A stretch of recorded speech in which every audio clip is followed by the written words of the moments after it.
The movie is Flow, which was written by Gints Zilbalodis and Matīss Kaža and directed by Gints Zilbalodis. The animated film follows a brave cat living in an unknown world whose home is destroyed by a catastrophic flash flood. The cat finds a boat and embarks on a dangerous but extraordinary journey to find dry land, teaming up along the way with a variety of different animals, including a capybara, a lemur, a bird, and a dog. The cat must learn to rely on trust, courage, and wit to survive the many perils of a newly aquatic planet. I'd only recently heard about this movie after it was nominated for Best Animated Feature Film at the Oscars this year, and so I decided to give it a watch. And I wasn't sure what I expected, but I was really surprised by the film. This movie is an incredibly poetic journey that's rich with emotional moments that, for an animated movie, are actually quite devastating at times. I have a soft spot for animals, and so there were moments where this movie was actually kind of hard to watch because there were a few scenes involving animals that were terribly sad. Probably the most shocking element of the film is that it doesn't contain any dialogue.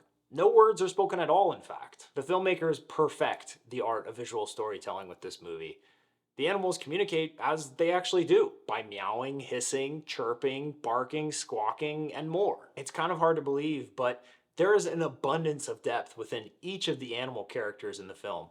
You get a real sense of who they are from their actions and reactions, as well as all of their gestures and different facial expressions. I think that's probably another reason that this movie hits so hard emotionally, because you really feel like you're watching these wild animals trying to navigate this awful situation. As I mentioned before, this is an animated movie, and for the first 5 to 10 minutes, I actually felt like the animation was somewhat poor quality. But after a while, my perspective shifted, and I did a complete 180.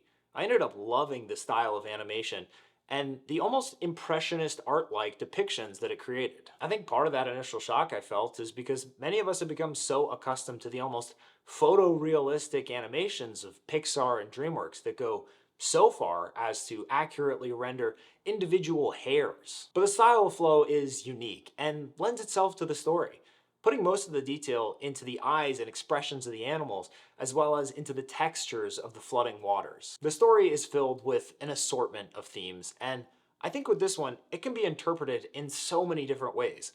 So rather than listing what I got out of it, I'd recommend that after watching, you reflect and try to think of what you came away with it from, because it's really going to vary quite widely person to person. Overall, while this movie may have broken me a few times emotionally, it is a beautiful story that is as fantastic as it is tragic. It's uniquely animated, totally original, and offers the viewer the opportunity to look inward for interpretation. I highly recommend giving this one a watch, especially if you're a fan of animated movies. If you're looking to watch this one, you can currently catch it streaming on Max. So go watch Flow. If you enjoyed this video, please like it, add a comment letting me know what you thought of this movie or what movie you think I should review next, and subscribe to my channel. I put out a movie review each week, so subscribe to stay tuned.